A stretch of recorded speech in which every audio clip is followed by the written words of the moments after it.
구독자 여러분 안녕하십니까? 오늘은 25년 1월 28일입니다. 전국 9대 도시 개인 택시 시세 좀 알아보고 가겠습니다. 먼저 대표님 본인 소개 좀 해주세요. 예, 안녕하세요. 인천 개인택시 조합 지정업체 갈산상사 이원복입니다. 네, 대표님 내일이 설날인데 그래도 뭐 개인 택시 시세 변화가 좀 있는가요? 설 지나야 시세 변동이 좀 있을 것 같고요. 서울만 소폭 올랐거든요. 네네. 서울부터 말씀드릴게요. 서울은 1억 1,500만 원, 전주 대비 100만 원이 상승했고요. 부산은 9,900만 원, 대구는 6천만 원, 인천은 1억 2,300만 원, 광주는 1억 4,500만 원, 대전은 1억 2,100만 원, 울산은 9,600만 원, 세종시는 2억 2천만 원, 제주도는 1억 8천만 원에 거래되고 있습니다. 네, 대표님 서울이 많이 올랐네요. 서울이 요즘 꾸준히 핫하게 오르고 있는데요. 네네. 설 명절이 지나야 판세가 정확히 드러날 것 같아요. 네. 예. 그럼 요 최근에 이런 오름세는 무엇 때문에 그런 건가요? 그동안 많이 내려갔잖아요. 네. 저평가 됐는데, 그동안 더 떨어질 걸 감안해서 소비자들이 기다렸는데, 더 떨어질 것 같지 않으니까 이제 다시 사자세로 돌아선 거예요. 그리고 한국 모빌리티라는 개인 택시 조합에서 지정업체라고 내세운 업체가 있었는데 네. 그 업체가 잘못해가지고 가격이 많이 하락했거든요. 네. 그러니까 한국 모빌리티라는 업체가 재구실을 못해가지고 그렇게 된 거예요. 예. 구정 지나면 시세가 조금 안정적으로 갈까요? 구정 지나면은 서울 같은 경우는 더 소폭 상승할 것 같고요. 네. 다른 타도시는 비슷하게 진행될 것 같아요. 예. 왜 서울은 또 소폭 상승할 거로 보세요? 서울은 그동안 저평가돼서 가격이 많이 떨어졌잖아요. 네. 인천이 1억 2,300인데 인천 수준에 거의 600억에 올라올 것 같아요. 예. 인천도 100만 원 올랐죠? 예. 인천 같은 경우에는 매도 물량이 좀 적고 매수 물량이 늘다 보니까 자연스럽게 오르는 거죠. 예. 그러면 인천도 설 지나고 나면은 조금 오를 수 있는 가능성이 있나요? 예, 오를 수 있는 가능성이 한 60% 정도는 돼요. 예. 네, 대표님 그러면 다음 주 전망 좀 해주세요. 다음 주는 설 명절이 있는 관계로 아직 뚜렷하게 정확히 저희가 진단은 못 하는데 서울은 더 소폭 상승할 것 같고요. 다른 대구나 울산 같은 경우는 택시 요금이 이제 오르잖아요. 네. 택시 요금이 오르면은 조금은 오를 것 같아요. 그리고 인천 같은 경우에도 지금 1억 2,300선에 거래되고 있는데 지금 매도 물량이 좀 부족한 관계예요. 네. 매수자들은 넘쳐나는데 인천도 소폭 상승 예상됩니다. 예. 네. 그러면 이번 주 거래건 중에 인상이 남는 거래건이 있어요? 네, 저번 주에 아버지 차량을 자녀 두 분이 증여를 받았잖아요. 네. 증여를 받았는데 그 증여 관계로 세금을 내내 안 내내 여러 가지 갑을 논박이 있더라고요. 네. 증여 개념으로 보는 게 아니고 개인 택시는 매매 개념으로 보시면 되는 거예요. 네. 매매 개념으로 봐서 거기에 차량이 붙어 있잖아요. 그 차량에 취득세만 납부하시면 돼요. 네. 증여세라는 것은 다른 물건에 대해서는 증여세가 인정이 되지만은 개인 택시 같은 경우는 정찰제가 아니에요. 네. 번호판을 3천만 원에도 팔 수 있고 4천만 원에도 팔 수 있는 거예요. 네. 아버지가 자녀한테 주는데 너 시세가 얼마니까 얼마 달라는 소리는 안 할 거 아니에요. 그렇기 때문에 증여세 개념으로 보는 게 아니고 매매 개념으로 해가지고 그 차량에 붙어있는 차에 대해서만은 별도의 세금이 부과되는 거죠. 취득세가. 네. 예.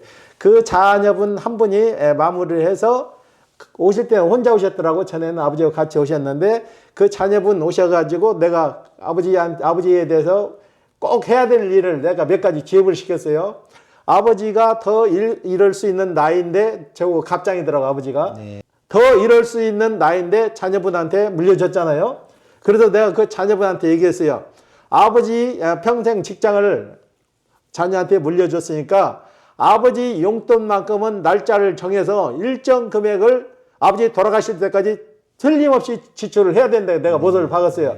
그래야 아버지도 생계가 되는 거고 본인은 그냥 물려받았으니까 돈 안 들어갔다고 생각하지 말고 아버지의 피땀 흘린 걸 물려받았으니까 그만큼 아버지한테 더 잘해야 된다고 몇 번 제가 강조를 해서 보냈어요. 네. 예. 그분은 다른 직장 생활을 하시다가 아버지 개인 택시를 물려받은 건가요?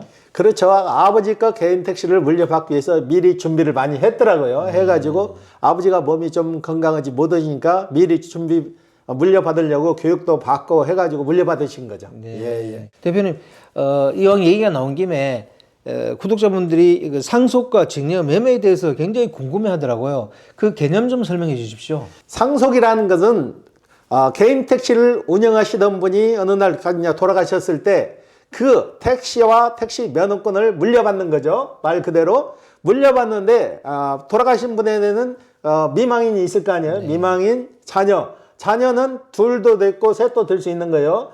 그 중에 한 사람이 이제 상속을 받는 거죠. 상속을 받는데 이 상속받는 주체는 본인 가족들이 정할 수가 있어요. 미망인이 상속받을 수도 있는 거고 자녀 셋, 넷, 다섯이 있어도 그 중에 한 분이 선정이 되면은 그분이 상속을 받는 거예요. 상속을 받아서 이거를 본인이 운전할 수 있는 게 아니에요. 상속을 받아서 자녀가 운영할 수 있는 게 아니고 개인 택시 조건에 부합하면은 그거를 상속받아서 이전 후에 운행을 할 수 있는데 그 조건에 맞으면은 개인 택시를 직접 할 수도 있어요. 네. 그렇지만은 그 조건이 안 되면은 상속을 3개월 안에 받아서 매매를 해야 된다고. 매매를 하게 되면은 사는 사람이 있을 거 아니에요. 사는 사람의 그 상속 받는과 동시에 매수인이 나타나면 같이 동시패션으로 이루어지는 거예요. 이루어져서 넘어가는 거고 만약에 상속을 받았는데 상속을 받아야 되는데 그 차량에 대해서 과다 부채가 많다. 면허권 차량해서 뭐 1억 5천 냈을 때 그 빚이 2억 3억 된다면 그때 상속 받을 필요가 없는 거죠. 상속 포기를 해야 되는데 전 가족이 다 상속 포기를 해야지. 그렇지 않으면 그 부채가 쫓아가요. 그렇기 때문에 상속하기 전에 그 과정을 잘 알으셔야 돼요. 그리고 증여라는 것은 부모님 차량을 살아 계신 상태에서 물려받는 거죠.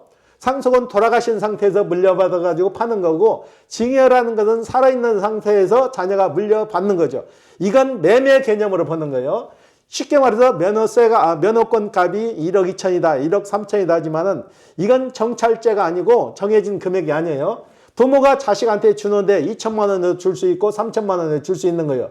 간혹 어떤 우리 구독자분들이 이거는 세금 포탈이 아니냐고 그러는데 이건 세금 포탈이 아니고 거래 금액을 본인 임의대로 마음대로 정할 수가 있는 거예요. 부모가 자녀분한테 주는데 2천만 원 주고 팔 수도 있고 3천만 원 주고 팔 수 있는 거 아니에요. 5천만 원까지는 증여세가 면제가 되잖아요. 그러니까 증여세 개념으로 보는 게 아니고 매매 개념으로 보시면 맞는 거예요. 그리고 세금 관계는 차량에 따라서 취득세만 내시면 되는데 취득세는 택시는 2.2%만 납부하게 되면은 그 종료되는 거예요. 그래서 명의 이전만 되면은 자녀가 그 택시를 운영할 수 있는 거죠. 자격 조건이 일단 부합이 돼야 되고. 예, 예. 그 개인 택시 매매는 타인 간의 매매를 얘기하는 거죠, 그죠? 그렇죠. 예, 예. 그러면 개인 택시 상속 받았을 때요, 받은 분이 이 개인 택시를 운행할 조건이 안 되면 그래도 상속이 가능한가요? 그렇죠. 상속은 가능한데 그분 앞으로 이전 자체가 안 되고 상속 받음과 동시에 양수인하고 같이 우리 같은 매매상사에서 연결을 해서 바로 넘기는 거죠. 네. 그렇기 때문에 자격 조건이 안 되는 사람이 상속 받아서 그걸 운행할 수는 없는 거죠. 네. 예, 예. 그 개인 택시를 만약에 아버님이 운행하시다가 이제 저 상속해야 되거나 증여를 해야 될 때 그럴 때 왜 개인 택시 하시는 분들이 왜 그렇게 어렵게 생각하는 거죠? 일단은 상속자가 있어야 되고 상속 포기자가 있어야 되는데 가족 간에도 그런 경우가 좀 많이 있어요. 어느 날 갑자기 아버지가 돌아가셨는데 우애 좋은 형제들은 서로가 누구 다 줘라, 못 사니까 누구 다 줘라 이러지만은 그 금액 갖고도 서로 다툼이 생긴다고. 다툼이 생기면 누가 더 많이 가져갔네, 적게 가져네 해서 저희도 그런 건을 비일비재하게 봐요.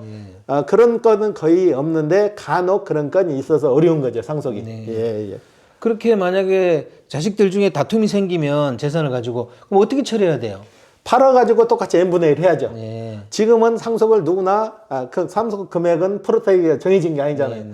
그렇기 때문에 서로가 서로를 못 믿는 가족들도 있어요. 전에 제가 유튜브 방송으로 한번 얘기했는데 쉽게 말해서 저희 같은 매매 상사에 오셔가지고 거래를 금액을 물어보는 거예요. 남바값 얼마, 차 얼마 정도에서 우리가 이제 견적을 내드리면은 그 한 사람이 내가 친한 매매 상사 가서 이 금액이 나왔다 하면은 둘째, 셋째는 그걸 인정을 못하고 또 본인들이 아는 매매 상사에서 또 물어본다고. 그래서 그 금액에서 일치를 봐가지고 그걸 이제 매매를 진행하게 되면은 그 금액도 한꺼번에 다 주는 게 아니고 일정 금액에서 다 모인 상태에서 거래 금액이 1억이라 하면은 형제간이 5명이라면 2,000에서 그렇게 나눈다고. 네. 그러니까 부모가 있으면 그 조정이 가능하지만 부모가 없으면 좀 더 어려워지는 과정이 되는 거죠. 예.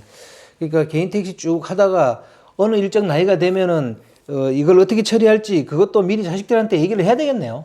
그렇죠. 그러고 상속 받을 때 그 중에서 이제 연락이 안 되고 행불자가 있는 경우도 종종 있거든요. 네.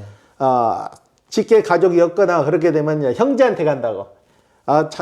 자기 본인 직계 가족, 배우자나 자녀분이 없게 되면 부모님이 살아계시면 부모님한테 가는데 부모님이 살아계시지 않으면 그 형제간에서도 또 형제간에도 똑같이 순위는 똑같이 나눠지는 거예요. 그래서 형제간 누군가가 상속을 받고 나머지는 포기해서 또 넘어가는 거예요. 요즘은 부모님들이 나이가 이제 고령화 되니까 자녀분들이 부모님 택시를 자연스럽게 물려받는 경우가 종종 있거든요. 직장 생활을 하다가 보니까 부모님이 그래도 성실하게 하신 분들은 어느 정도 일정 금액의 돈벌이가 되는 걸 눈으로 보잖아요. 네. 보니까 자연스럽게 부모님 차량을 물려받아서 이러는 분들이 좀 요즘 많이 늘어난 추세예요. 한 달이면 보통 3분, 4분 정도는 그렇게 해서 물려받더라고요. 네. 오늘 인터뷰 감사드립니다. 예. 네, 구독자 여러분, 오늘은 25년 1월 28일입니다. 개인 택시 시세 중에서 서울 시세가 좀 올랐고요. 인천도 100만 원 정도 올랐네요. 그래도 설이 지나봐야 정확한 시세가 어떻게 될지 알 것 같습니다. 자, 호화제는 다음 주에 또 다른 주제로 구독자 여러분 찾아뵙겠습니다. 안녕히 계십시오. 호호 아재였습니다.